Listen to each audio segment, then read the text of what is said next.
21వ రోజు 21వ మూవీకి వచ్చేసాం. 100 days 100 మూవీస్ లో పల్ప్ ఫిక్షన్. ఇది 1994 లో రిలీజ్ అయింది. 8.09 IMDb రేటింగ్ ఇచ్చారు.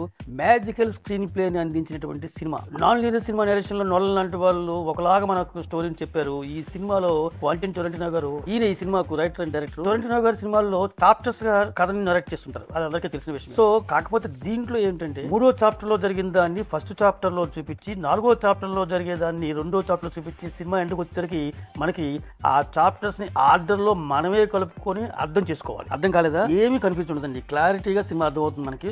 కాకపోతే ఏంటంటే దీంట్లో అద్భుతంగా ఆ స్టోరీని ఆ బ్లాకులుగా నెరేట్ చేసి చెప్పడంలో సిద్ధహస్తుడు అని చెప్పాలి. ఇంకొక విచిత్రమైనటువంటి మేకింగ్ స్టైల్ అనమాట. ఈయన 2వ సినిమా ఇది. యాక్చువల్ చెప్పాలంటే ఈ సినిమాకు స్క్రీన్ ప్లే లో అకాడమీ అవార్డు, ఆస్కార్ అవార్డు కూడా వచ్చిందనమాట. ఈ సినిమాలో అన్ని ఉంటాయి, ఫన్ ఉంటుంది, గన్స్ ఉంటాయి, డ్రగ్స్ ఉంటాయి, డాన్సులు ఉంటాయి, సినిమాకి కావాల్సినటువంటి అన్ని ఉంటాయి, స్టైలిష్ గా ఉంటాయి అనమాట. వన్ లైన్ లో స్టోరీ చెప్పమంటే మాత్రం అండర్ వరల్డ్ బాస్ ఉంటాడు, అతనికి 2 అసిస్టెంట్స్ కూడా ఉంటారు. ఒక పని అప్పు చెప్తారనమాట. ఒక బ్రీఫ్ కేసుని తీసుకురావాలి. ఆ బ్రీఫ్ కేసులో ఏముందో గానీ సినిమా మొత్తంలో కూడా ఏముందో దాంట్లో చూపించరు. ఒక మెరుపు వస్తుంటుంది ఓపెన్ చేస్తే మాత్రం. అదే విచిత్రం అనమాట దీంట్లో. అది ఇప్పటికీ కూడా ఎవరు కూడా చెప్పలేరు, ఆయన కూడా చెప్పడైనా. సినిమాలో ఇంకొక విశేషం ఏంటంటే అది టొరంటినో స్టైల్, అది కూడా మేకింగ్ స్టైల్.